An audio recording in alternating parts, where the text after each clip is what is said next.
to Defending Our Children with host Craig Sawman Sawyer, former Navy SEAL and federal agent, and Executive Director Forrest Seeley, both of Veterans for Child Rescue, an NGO actively engaged in the fight against child trafficking.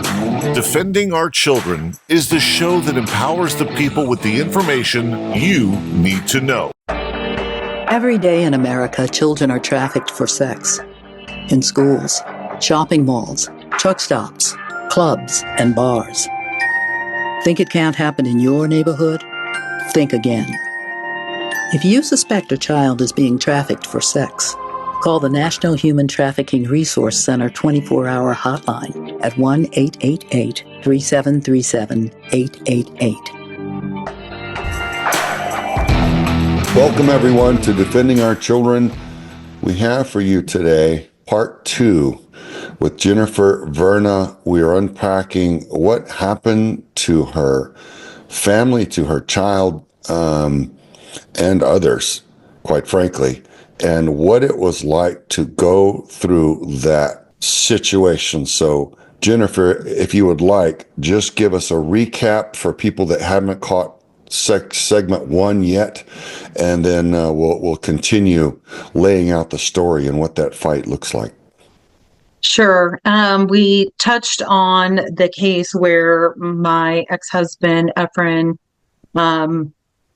is convicted of 2 counts against crimes against children, sexual child abuse. And we kind of got in depth going into some of the scary things, circumstances that had happened. Really our family's fears involving a highly trained individual and what that may look like. And then we started discussing kind of getting into a little bit of the court situation and what that looked like.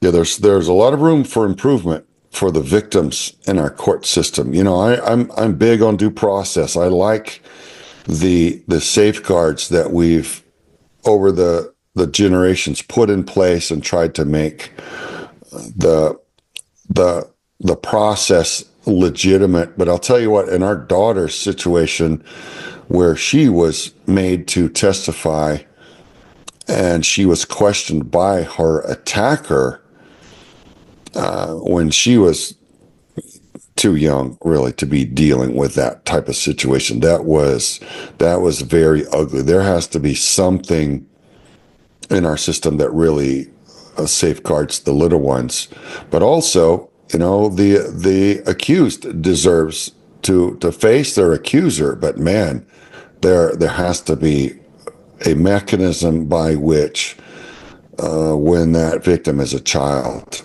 or someone who's in a fragile state, there has to be consideration for that. So,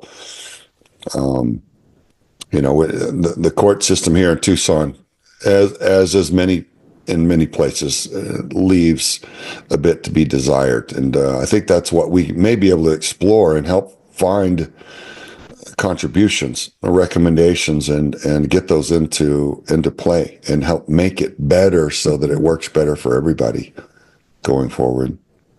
Yes, I agree. One of the first things that we quickly became made aware of by the county attorney was that the county attorney was not my daughter JV's attorney. He was not my attorney. It was made very crystal clear that they were there to represent only the state of Arizona. And it made it, I understand that there's laws and there's rules and there's ways that they have to do things, but it once again left our family, I'm going to continue to use that analogy of a ghost ship. It left us feeling sort of out there and alone. Sometimes they would answer questions. Sometimes they would get a little bit weird with it. Sometimes they would just remind us, we're not your attorneys. They had a very clear line in the sand drawn about that. And it did leave something to be desired in terms of feeling like, yes, my daughter is a victim, but really you've got an advocacy group in place for her. And there is the victim's Bill of Rights But that only goes so far for the victims. And, I can relate to your daughter being young. My daughter was young too. She was still just a senior in high school. While she was 18 and a couple months old, she was still a senior in high school.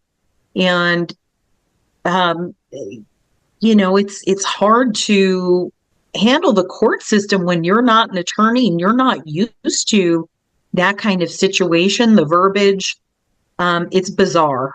Just to interject for a second, like for people that are listening and thinking that, oh, she was 18 or almost 18 or they're seniors in high school, this isn't just 18-year-olds and 17-year-olds that they're doing this with. Like my kids were super young. Like my second oldest child was only 9 at the time. But here's the thing, like for people that want to justify it, your 18-year-old can barely sign up for the military. They can't drink or do anything of that nature. Their brains and their minds are not mature enough and equipped to handle what a defense attorney and going through court and cases really requires. Yeah. The higher executive functions of the human brain are not developed fully until at least the age of 23 to 25 now. They're learning. So no wonder these people don't have the ability to defend themselves in their youth. And so I won't speak for anyone else, but for our children, due to a list of factors, man, they matured a lot later and a lot more slowly than we did in our generation. Man, I had done so many things by the time I was out of high school. I'd been taking long trips by myself. I started working by the time I was 16. I was working full time throughout the summers and everything to buy my own car and start, side businesses and just work and grind out and develop things. And man, the kids these days aren't really that mature. So an 18-year-old is not like an 18-year-old that a lot of people are used to seeing. They're bless their hearts, in a lot of ways, they're still just children. And then sorry. Yeah, go ahead. And then you dump that trauma component, children and adults that have gone through something very traumatic. Sometimes they process things slower or need time to really sit with it for a few minutes and think about things to just, cognitively, sometimes that's a little bit slower in that response. So it makes things more difficult. Well, you want the system to work for everybody. And I think if we're all looking at it in good faith and examining and it can be adjusted when needed, then I think we'll be in good shape. But it's traumatizing, for a family to be attacked and have something like that happen and have to do it on your own. And it brings up another thought to me. The court-appointed counsel, even if they are your defense, that's one thing. But if they let you know, hey, we're not your defense, we're not your attorneys, well, then that brings up the issue of, well, if you're wealthy and you can throw a few $100,000 at an attorney, man, you're going to have a whole lot better result than if you are let's say, a minority single mom struggling to work multiple jobs, and you might have multiple children, and the state's trying to take your children or something, and you don't know what recourse you have, and you can't afford some high-powered law firm. Man, that strikes me as a situation that is not optimal, and that we hear about again and again. So many single moms having their children taken from them by CPS because she doesn't know what legal recourse she may even have, let alone be able to afford it. And I think there's some things that we can bring up and usher into play in our nation now under the right leadership and help make things a lot safer and a lot healthier for the children, a lot better for everyone except for the predators, which is exactly what's needed. Just to, touch on, you mentioned having financial means. One of the wildest things with this case is when you go to the adult probation department and you sit and you meet with them and you go through the risk needs assessment scale, and we'll get into that later. But one of the considerations on the level that you're ranked in is your financial means, your ability to pay your bills, your ability to take care of things. How much money do you have in your bank account? The more money and the more means you have, the less points that go on that risk assessment scale. And when I found that out, I thought, wow, I'm living in a very weird world. I had no idea that that would go into play. Yeah. Awkward bind to find yourself in. Folks, stay tuned. We're just getting started today with Jennifer Verna. We'll be back with a lot more. To the untrained eye, it's almost never obvious. But trafficking is happening around you, and every child is vulnerable. Even yours. Even me. If I don't know you care, if you don't show you're interested, someone else might.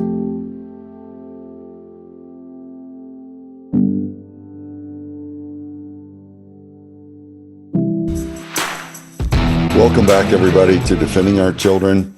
We are on with Jennifer Verna and Forrest. Go ahead and let fly with your rescue roast coffee, or do you want me to show mine? We both go ahead. I just like to show mine as well.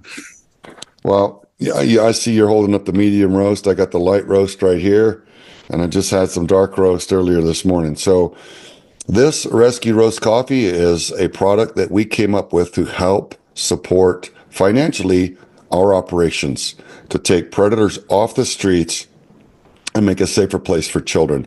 So buying this awesome rescue roast coffee on our website, v4cr.org, go to our shop page. You will help us when you buy that. And I'm grateful to learn now that law enforcement agencies and other tactical manufacturing companies are starting to use our rescue roast in their offices for all their personnel. What a blessing that is. And we encourage you to do the same. So that is all I'll have to say about that for now. So I invite you to grab some, and we're grateful if you do. So Jennifer, let's talk more about when you're in the trial. So are we ready to tie into that and start unpacking that process? Sure. Okay. So, we started with this process in 2021. It took us till 2025 to have sentencing done. It was a long, bumpy road. For those of you that don't know the process and how these things work, things get reported to law enforcement. Law enforcement then goes over to the county attorney, lets them know what happens. The county attorney decides whether the case there's enough information there, facts there, and they're the ones that say, okay, we're going to prosecute this case because we feel like we can win it. Then they take that to the grand jury. At that point, the grand jury meets in secret and they decide, how many indictments, how many charges. So then that portion of it came back. The grand jury came back with 14 indictments, and then Efren was arrested. So about, he was arrested in 2021. We can look at politically, we had a different people in office that were not real big into incarceration. Coming off of 2020, basically Efren sat in prison for just a couple of hours, was booted free, and that was that. Then we began the process of many what I would describe as attempts to stop cease moving forward. They attempted every single thing under the sun to get this case thrown out, motion after motion. And for a while there, we felt like we were in and out of court every 2 months, every 3 months. It was a never ending carousel of just being in and out of court all the time. So that was just pretty wild. Jennifer, are you comfortable sharing with what that looked like, with what claims they were making, what tactics they were using to try to delay the trial or get it thrown out?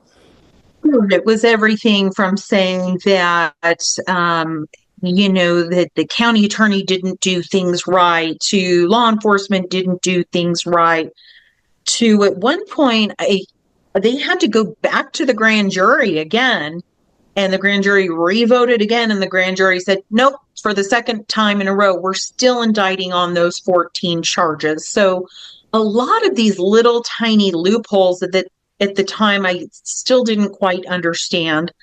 I think there was all kinds of things legally that I to this day still don't understand, motions and but we did eventually make it to trial, which was wild to get to that point.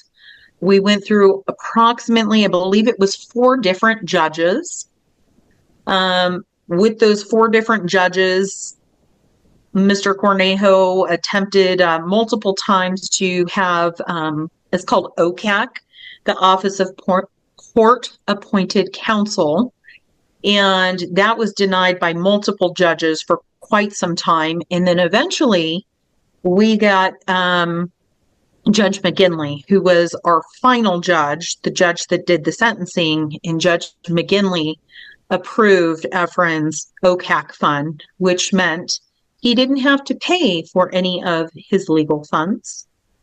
He got a court-appointed attorney and a court-appointed criminal defense investigator investigating my daughter, JV. I would assume they investigated the other family involved.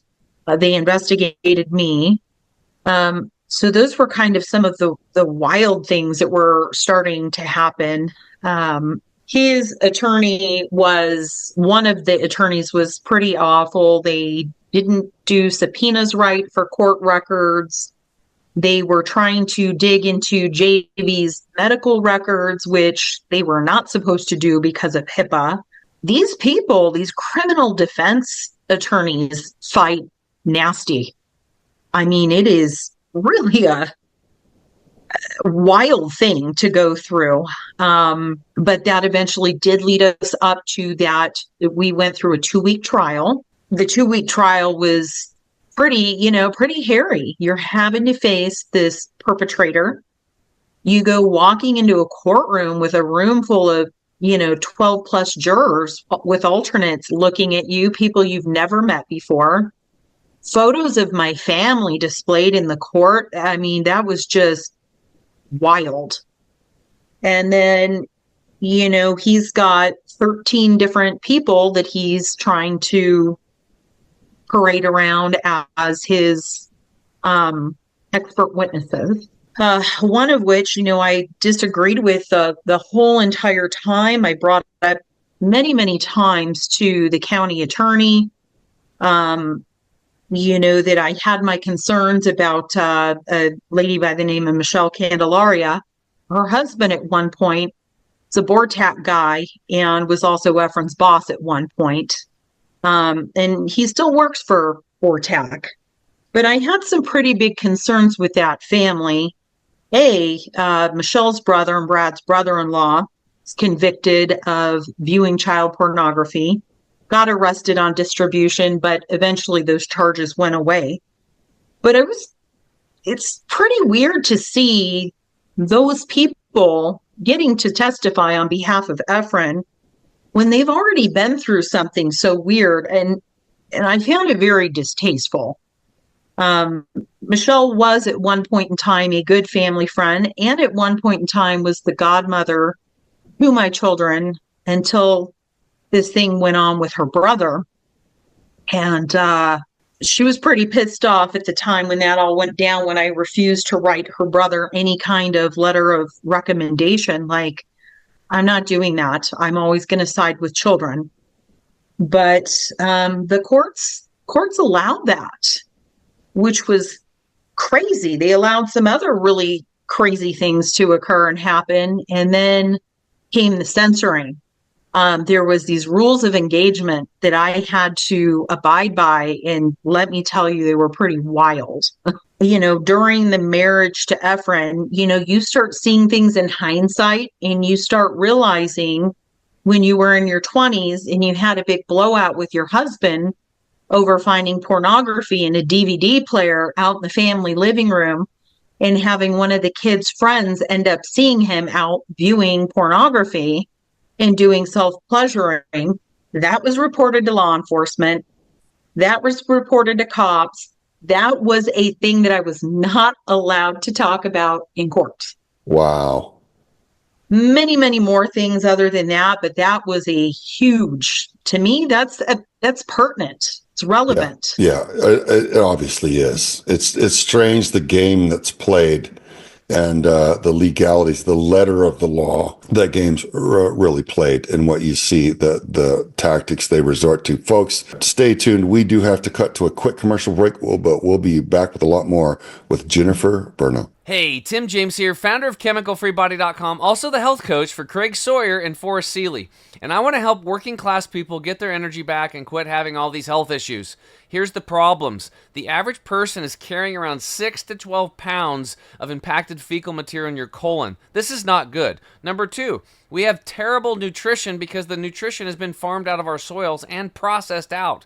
Plus, processed foods are killing 4,300 people a day. We need good nutrition.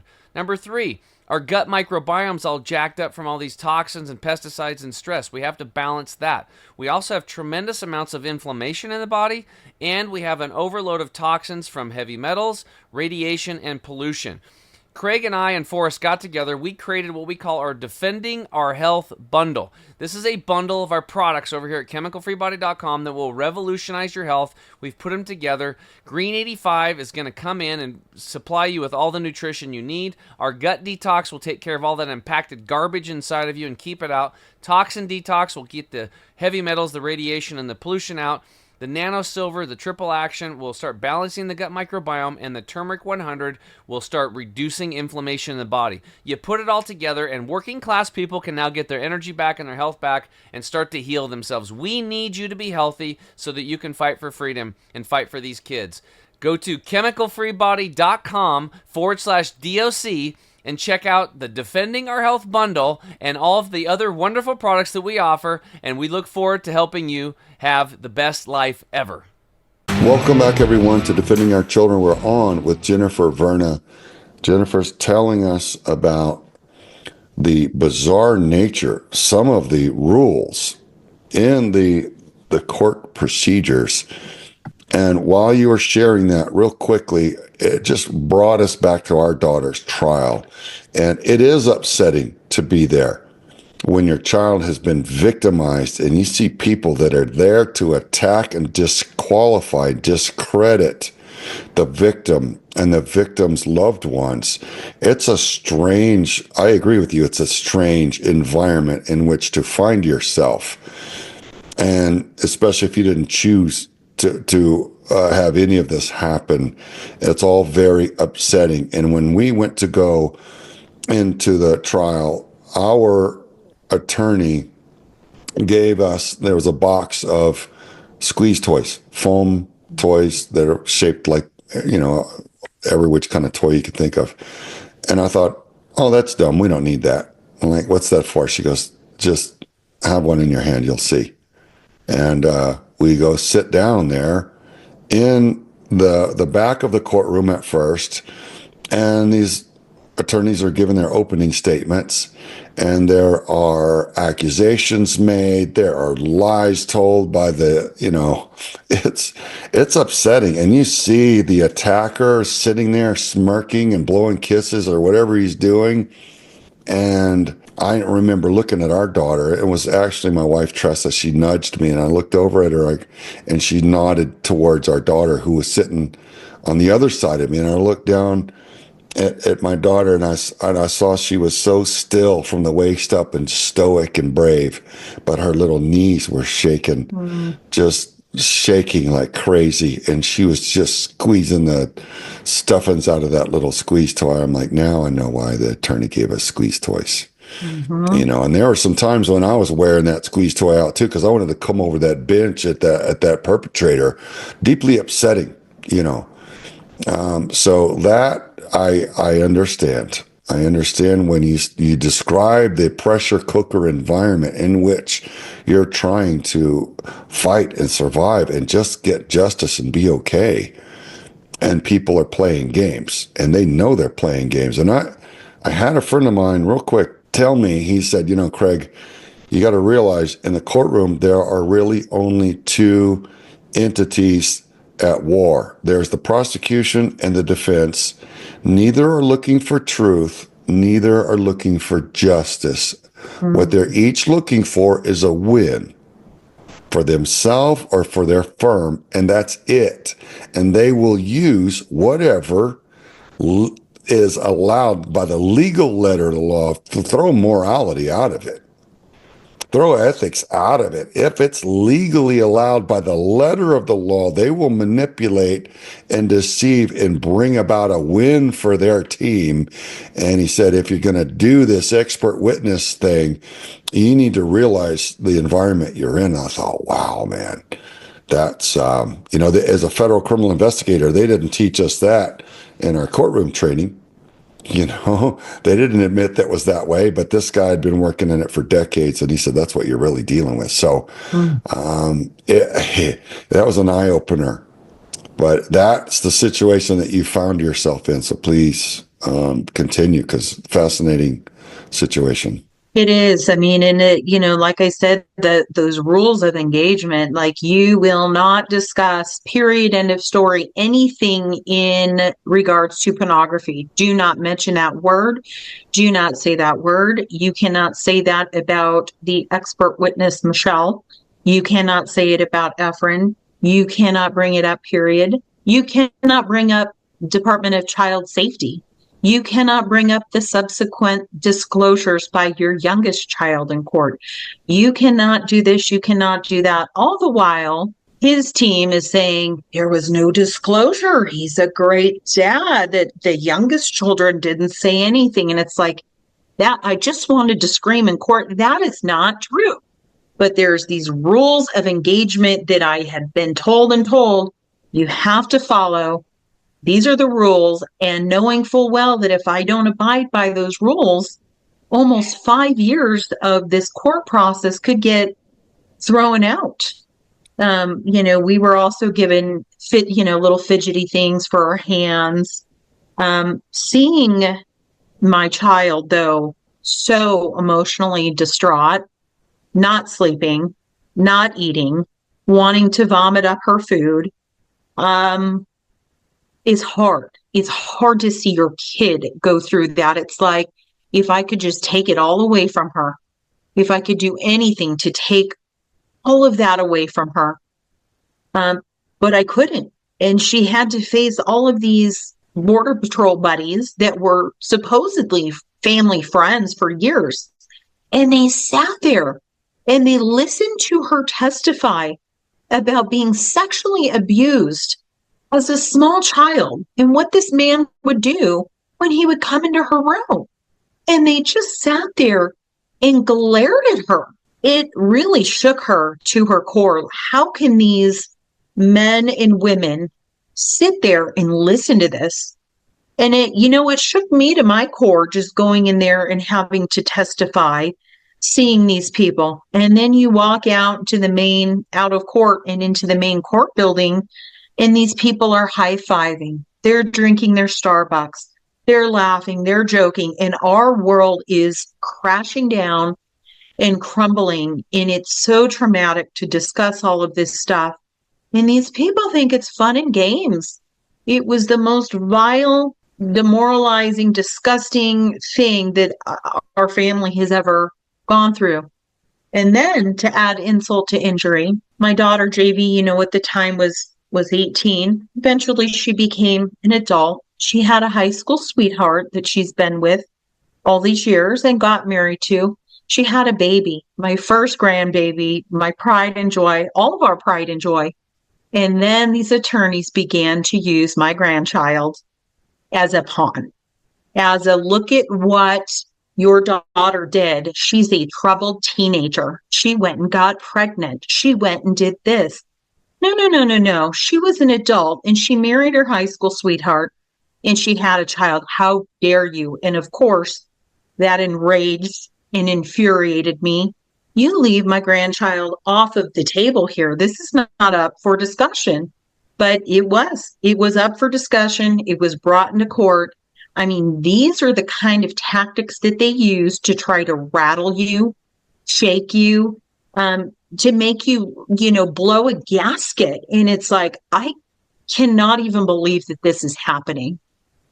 To put an innocent baby in the middle of that was just disgusting. You're already putting my oldest daughter in that, but now to involve that, I mean, the tactics that they go to, I don't even have words.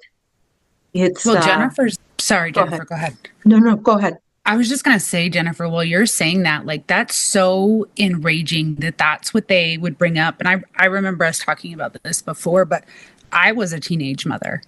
I had my first kid just before I turned 18. That does not change what happened to them as a child. That has no relevance to what somebody else did to them and should absolutely not be okay.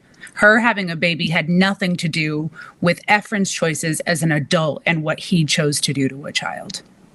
Right. A lot of deflection there. And keep in mind, she was 22-ish when we got to, I don't know if my math is mathing correctly right now, but by the time we got to trial, she was not that 18-year-old kid anymore. And well, keep in mind that additionally, you had mentioned earlier that they were doing a lot of legal maneuvering, and that doesn't change the crime. The crime happened.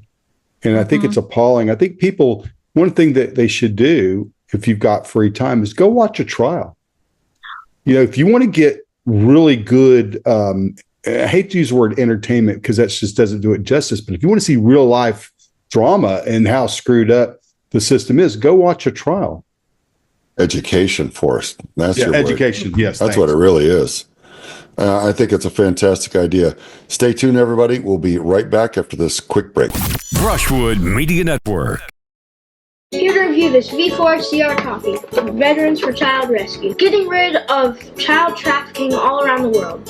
Rescue Roast. This is being offered strictly to fund our operations. We found a great roaster, chosen our 3 favorite flavors. And our light, medium, and dark roast, we're offering it right now in pre-ground form. If you want to enjoy it in K-Cups, we have stainless steel cups on our website, and they are reusable. Just take the coffee and pour it into the cup. Close it up, put it in the machine. Oh yeah. So go to our website right now, v4cr.org. Order as much as you want on our shop page. We're grateful for your continued support. We're excited about what this means as far as boosting the funding for our operations. Thank you so much for your continued support. God bless. Welcome back to Defending Our Children, everyone. We're on with Jennifer Verna.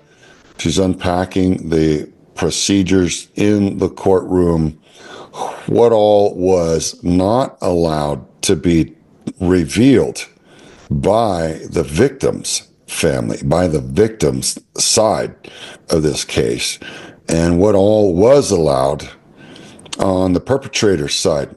Seems like, folks, we've all seen courtrooms where the perpetrators seem to have so many more rights than the victims. And I want it to be fair. I want it to be accurate. But man, our daughter's rapist was calling the judge Javier.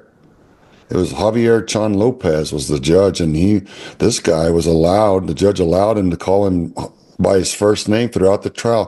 Whoa, Javier, you've changed, bro. Really, bro? Really, Javier? Wow, bro, you've really changed. And I'm waiting to see when the judge is going to drop the gavel and say, son, you're in severe trouble right now. And if you don't address me accordingly as your honor, I'll have you drug out of this courtroom. That warning never came. And we were told by law enforcement out in the hallway that you wouldn't see those kind of antics in any other courtroom in that building in Tucson. So judges need to have people keep an eye on them. at times. And I'm aware of a watchdog group. This is a group of ladies. They go in, they just sit in to trials and they watch and they observe and they take their notes. And when something's out of whack, they have the ability to make that known and hopefully bring about some course corrections for a judge that's allowed his courtroom to run astray. So I just wanted to add that. Yeah, going through the trial, it was not easy. There, at some point between JV and myself, we were told by the county attorney we should not and could not discuss the case. During the trial, we were not allowed to speak to one another about the trial. So it became a matter of her and I just looking at each other and starting to kind of cry and hug one another. And that was so hard. It was so hard not to be able to really communicate with her on things.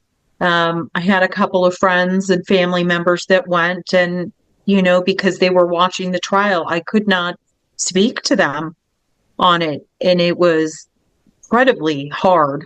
The advocates, they did their best to really keep things positive and give us fidget things, and they were very kind and, offered some compassion. So I am grateful to the advocates for doing their best in a really challenging situation.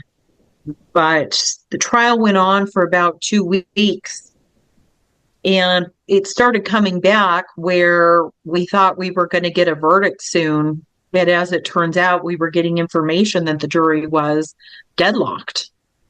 And the judge had talked to the jury, is there anything we can do to move past this point? And I was very angry.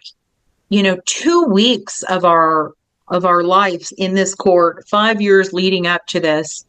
And the judge is like, well, try to figure it out. And maybe an hour and a half later, they came back and they said, nope, we're still deadlocked. There was on several of the charges, it was 11 guilties and one not guilty. So they had one holdout.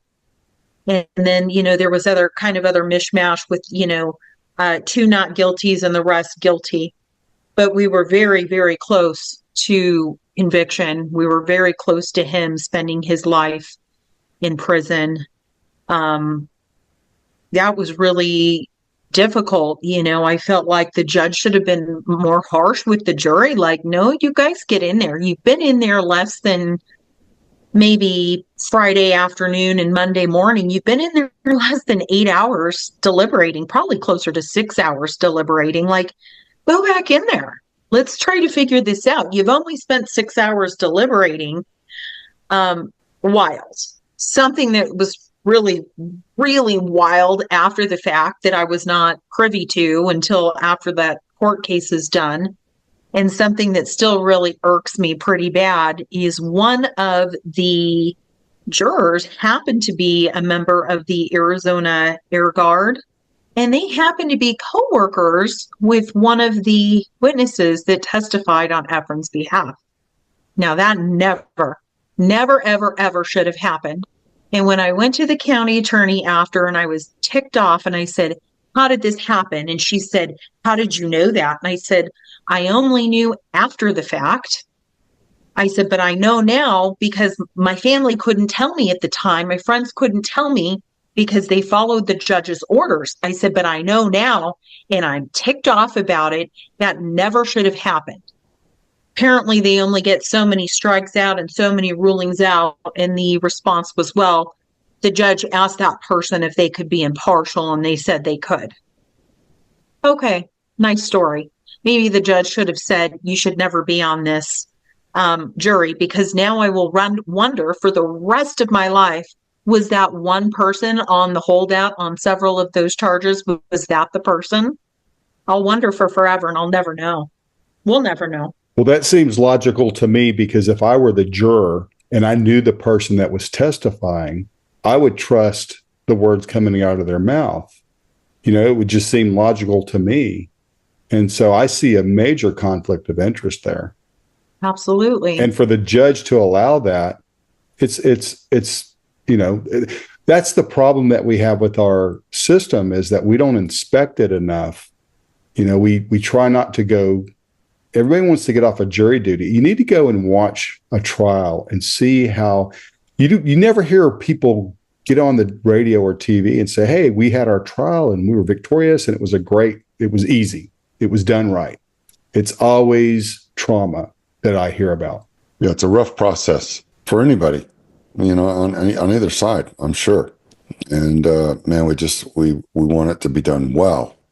And I enjoy these discussions because as we explore ways to make it better, I like it when we're able to come up with things that genuinely need to be done that will make it more accurate, more less traumatizing for people at the same time. I think if we can do that, we'll have done something very, very beneficial for the whole system, for everybody in the future.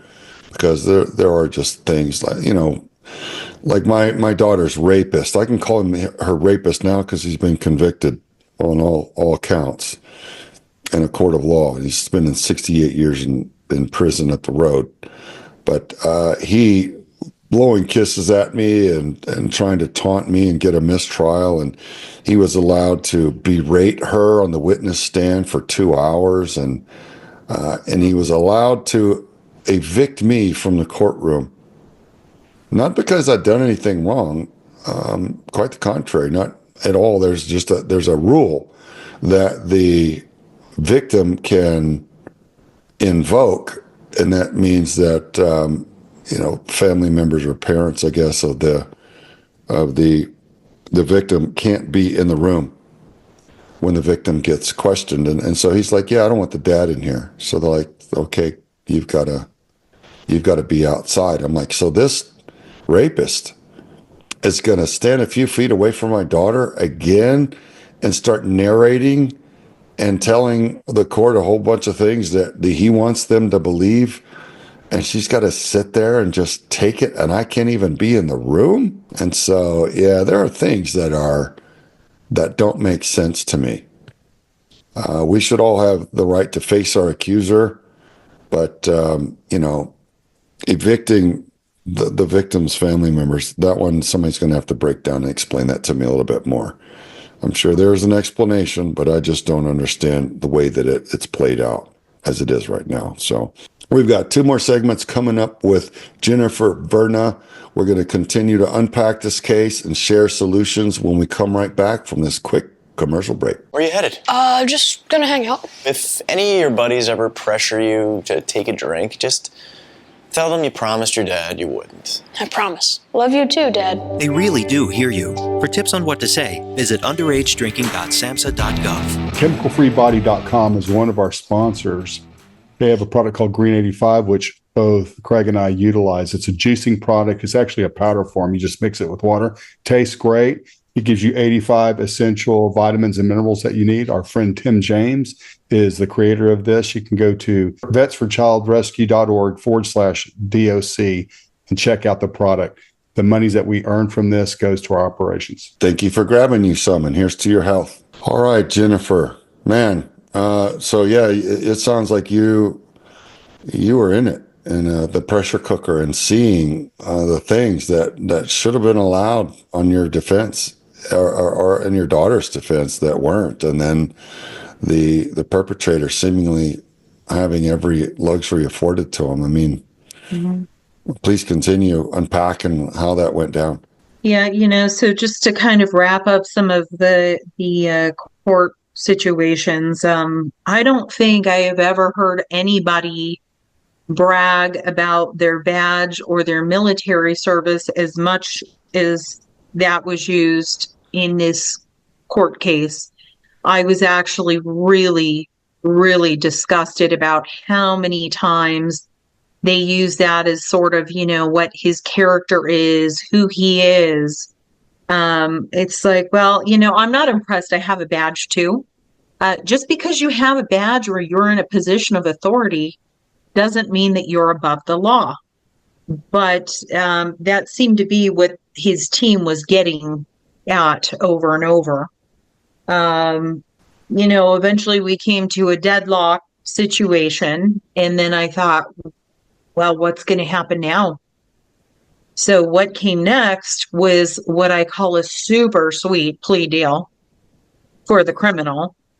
And instead of having the 14 charges there, it was pretty much wiped away down to 2 charges, 2 victims, victim JV, and then the other victim AG, to those 2 charges. He looked at having life in prison to, trying to work on getting a probation deal. And, every single time that his team asked for something, be it travel, he got to travel something like 10 different times out of the country, in the country, travel constantly, whether it was the ability to drink, that was important to him. He wanted that restriction moved, that he was legally and lawfully allowed to drink alcohol. Every single last thing that his team asked for through this entire process, they were given. Even at the tail end with this plea deal, they were given exactly what they wanted, which was probation. Not one moment of prison time served, not one moment of any kind of what we feel is really accountability or acknowledgement. We only ever heard one time when he went on the record in October 2024, the Donaldson record, when the judge read all of the charges. And one of the terms of his plea deal was that he had to admit that he committed these acts for his own sexual gratification.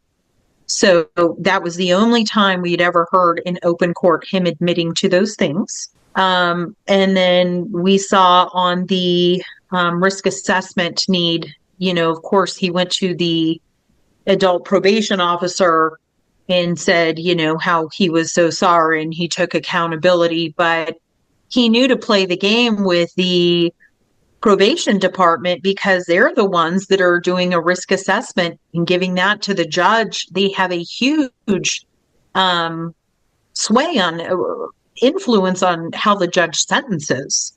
So those are the only 2 times that JV or the other victim AG have heard any kind of I'm sorry. We'll never get that, and we don't need it from him. But it's wild what he was allowed to get away with, and the fact that everything he continually asked for in court, he received. Everything. The judge was extremely soft on him. And, he was concerned about showing his face and his fellow law enforcement faces on the news. The judge did rule against that and said, well, they can't film the front of your face. They got to do the back of the profile of Efren only, and they can't film the rest of the people in the gallery. So that was the only thing that the judge kind of did for our family, I guess, so to speak. We've got a lot of things our family thinks, laws that need to change, things that have got to change. I had no idea. I was so ignorant, I was ignorant because I thought if you're a sex offender and you get charged with a sex offender, you go on a list. You certainly, you go on that list that everybody talks about. Yep. Well, that's not so in the state of Arizona. The state of the Arizona doesn't comply with the federal rules under the Adam Walsh Act. We don't. We cherry pick and choose. In the state of Arizona, can defer or not recommend that the convicted offender be put on a registered sex offender list. And I was floored. Talk about feeling like the judge just ripped my heart out and ripped my beating heart out, ripped my daughter's heart out. I mean, I thought, what about the rest of the community? Nobody is going to know what this man is capable of. What do you mean you're not going to put him on a list? It's bad enough that you've given him lifetime probation, but what do you mean you're not going to inform the public? You're not going to inform the community. He could do this again to some other kid. I have some really choice words for that judge. Let me tell you, I don't know what he was thinking. I really don't. I don't understand. That sex registry list is meant for public safety. And so soft judges are undermining the public safety by letting these convicted predators remain off of the list. And it's just another sickness in Arizona that we have. We have soft judges that are releasing predators repeatedly upon the public, and they are destroying lives, and the judges are accountable. Hey, and I'd like to point something out, is that this was two different mates that Ephraim had. It was his one wife, one prior, I think, Jennifer, you said it was a girlfriend. There's a pattern of this is going to continue, because when he gets a mate, that he has access to a minor, right? Logically, you as an investigator, that's the conclusion that you would come to. I'm sure Jennifer, as a mom, you would come to that conclusion. So I think that's something that our listeners need to understand about our system, is this was a win-win situation for the lawyers and for the court system. It wasn't a win. It wasn't justice. It was a win-win. Everybody they're like gladiators, and both gladiators won, but the victims or the people that were being representative didn't. Interesting point, Forrest. Absolutely. And just to revert a little bit, mind you, these weren't little charges. These weren't class 4, class 6. He held quite a few, class 2 and 3. Those hold 35 years each. And they took them all away after, the hung jury, and he got a class 4 and a class 6. The judge could have awarded him a minimum of 5.75 years and still done the rest of it, and chose not to, let alone, like you guys were talking about, protecting the public. Put him on a registry. Like, I'm a mom, I have kids out there, and I don't even have the right to know that this person has harmed multiple children, and he's running around my community, and I wouldn't even know. Yeah, we have a judicial system that sometimes is very, very soft on sexual predators. And knowing the trauma that we do at Veterans for Child Rescue, having seen so many cases and interviewed so many victims and seen the lives shattered, we know the devastation that sexual abuse trauma has on the little ones, and it's a life sentence for that victim. And it's just upsetting for us to see soft judges allow the monsters, the predators, to skip away, laughing and high-fiving and benefiting financially, and not being held to account with the level of sentencing that they should have, where they could sit in a box and think about the harm that they did and learn and grow and hopefully change into better people. But that's not really what we're seeing. So, Jennifer, if you had to go back through it again, is there anything that you could share with people, like some how-to, some tips, some advice? Because, man, it is easy to forfeit a lot of your rights if you're not really prepared and know how to get in there and navigate this highly upsetting situation. Well, I would have tried to consult with an attorney for my family's needs, criminal law attorney. I would have tried to raise funds or something, because I really felt that our family didn't have a true advocate for our family, because criminal attorneys were just there for the state.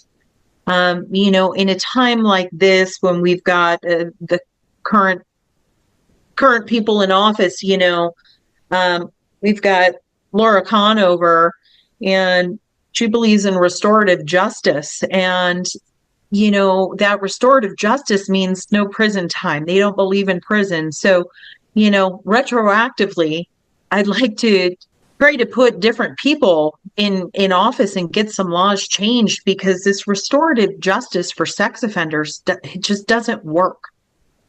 Nobody wins with that. Those are definitely things I would do differently. I would be very, very careful who I spoke to, who I trusted. I had some people that I tried to warn their children, and that their families and their children, what Efren had done. That was turned and weaponized against me, saying, look at her, she's crazy, she's telling everybody he did this. Yeah, you're right. But in a case like this, you really don't know who your crew friends are. You know, your circle becomes very small and tight. I would have been much more cautious in that circumstance or that situation.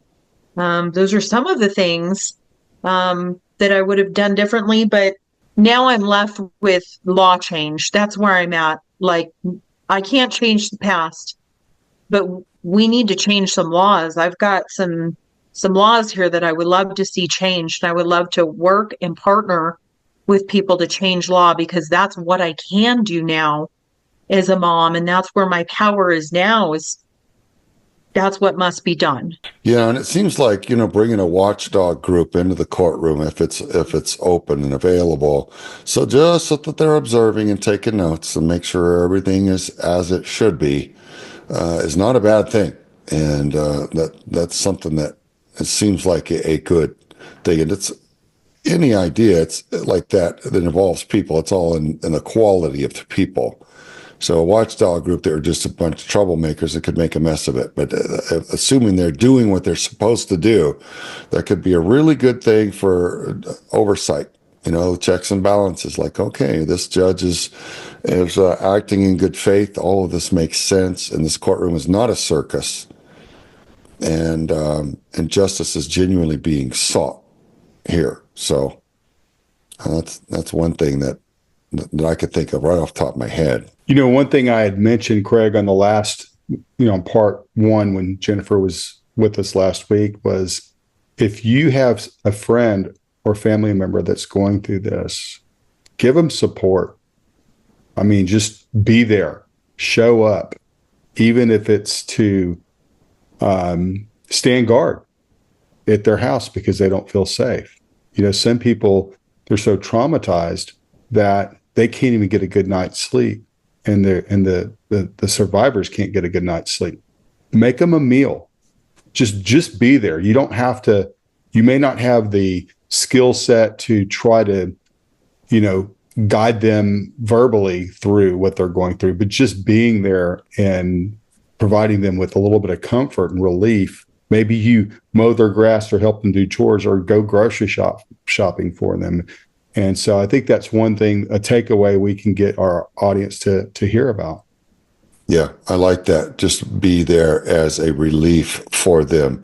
Take over simple tasks, meaningful tasks. Let them clear their mind, decompress a little bit, and be less overwhelmed and overrun by the enormity of the conflict. Human conflict in itself is traumatizing. It's deeply upsetting when someone's attacking you or has attacked your family, and you're having to fight over it in a system that's tying your hands and won't let you speak all of the truth. No. You can't say all of that thing that would allow everybody to see that, the situation is what it is. No, you can't say that. And that leaves you thinking, well, now what? So all of it's very, very upsetting. And sometimes we don't always have all the right things to say, and it's enough to just show up and go, you know what, I'm here for you, period. I would like to say, I think it does take an army of people, and I am very, very happy that I met Elizabeth when I did. She was a source of comfort to me and would walk with me and would talk with me. I just wish I would have met her earlier in on the process. I know God has his timing, and it was meant to happen the way that it was, but or way that it did. But nobody wants to be part of that. Hi, I'm a mom, and one of my children was sexually abused club. people don't talk about that openly. And I think here in Tucson, we just don't have that many advocacy groups or that many resources. And I am just so lucky that God put me in your path and that I got to know you. You are now a friend, and I'm very thankful for that. Well, Jennifer, you can get in line with all the rest of us that feel that way about Elizabeth.